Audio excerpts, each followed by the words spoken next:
کیا آپ جانتے ہیں تاریخ میں سب سے خطرناک انقلاب وہ نہیں ہوتا جو تلوار سے آئے، بلکہ وہ ہوتا ہے جو نعرے سے آئے، وہ نعرہ جو عدل کے نام پر لگے لیکن انجام بادشاہت پر ہو۔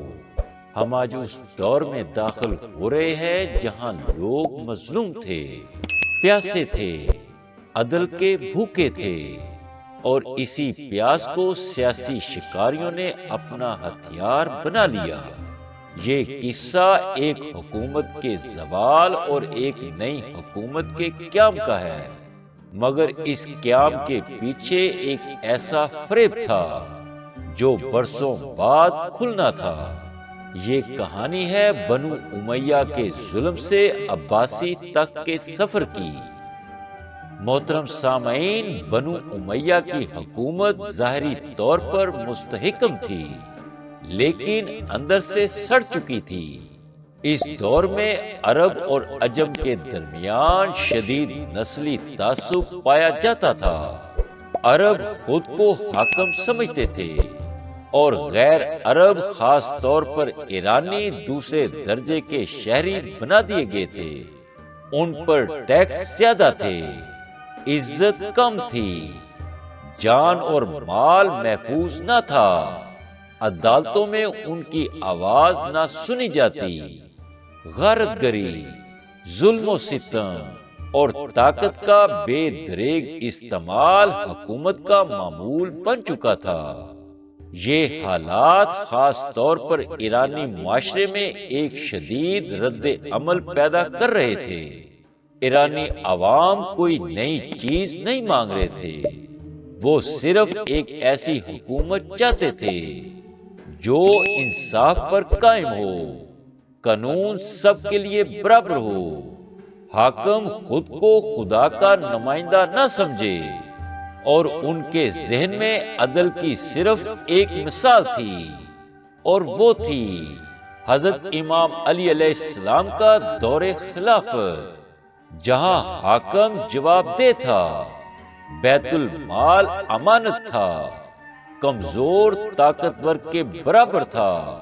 یہی وجہ تھی کہ ایرانی عوام دل ہی دل میں آل علی کی طرف جھکاؤ رکھتے تھے۔ محترم سامعین، جب ظلم حد سے بڑھ جائے تو بغاوت خود جنم لیتی ہے۔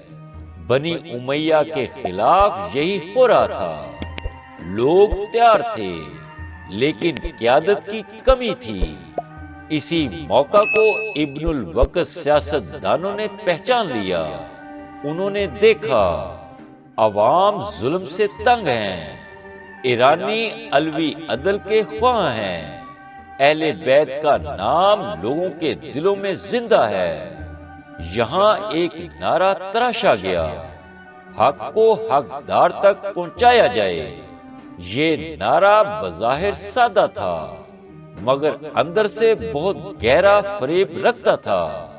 اسی نعرے کے ساتھ ایک شخصیت ابھری، ابو مسلم خراسانی۔ وہ بہترین منتظم تھا، فوجی صلاحیت رکھتا تھا، عوام کی نفسیات سمجھتا تھا۔ اس نے آل علی کے نام کو استعمال کیا، اموی ظلم کو موضوع بنایا، ایرانی عوام کو منظم کیا۔ نتیجہ یہ نکلا کہ بنی امیہ کی حکومت آہستہ آہستہ زمین سے اکھڑنے لگی۔ بالآخر وہ وقت آ پہنچا جب بنی امیہ کا اقتدار ختم کر دیا گیا۔ لوگوں کے دلوں میں یہی امید تھی کہ اب عدل کی حکومت آئے گی، اب اہل بیت کی قیادت ہوگی، اب امام جعفر صادق علیہ السلام مسند پر جلوہ افروز ہوں گے۔ لیکن تاریخ نے یہاں ایک اور رخ لیا۔ سن 132 ہجری، وہ سال جب فیصلہ ہونا تھا کہ اقتدار کس کے ہاتھ میں جائے گا۔ آل علی کے نام پر حکومت تو گرا دی گئی، لیکن حکومت دی گئی کسے؟ ابو العباس بن محمد، المعروف صفا، یہ وہ لمحہ تھا جہاں خلافت کا نام باقی رہا مگر روح ختم ہو گئی۔ یہ خلافت نہیں تھی، یہ تخت حکومت تھا۔ محترم سامعین، یوں اموی ظلم کا باب بند ہوا، لیکن کیا واقعی عدل آ گیا تھا؟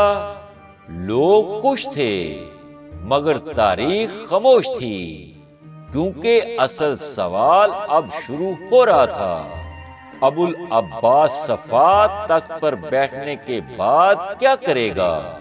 کیا وہ عدل قائم کرے گا یا انتقام کی آگ میں سب کچھ جلا دے گا؟ کیا آل علی کو ان کا حق ملے گا یا نعرہ صرف نعرہ تھا؟ اگلی قسط میں ہم دیکھیں گے صفا کے 4 سالہ دور میں کیا ہوا، امویوں سے انتقام کی داستان اور خلافت کا وہ رخ جو بادشاہت میں بدلنے لگا۔ آج تک کے لیے بس اتنا ہی۔ انشاءاللہ ہم مزید معرفت و آگاہی کی ویڈیوز کے ساتھ دوبارہ حاضر ہوں گے۔ تب تک اپنا، اپنے دوستوں اور عزیز و اقارب کا خیال رکھیے گا۔ والسلام۔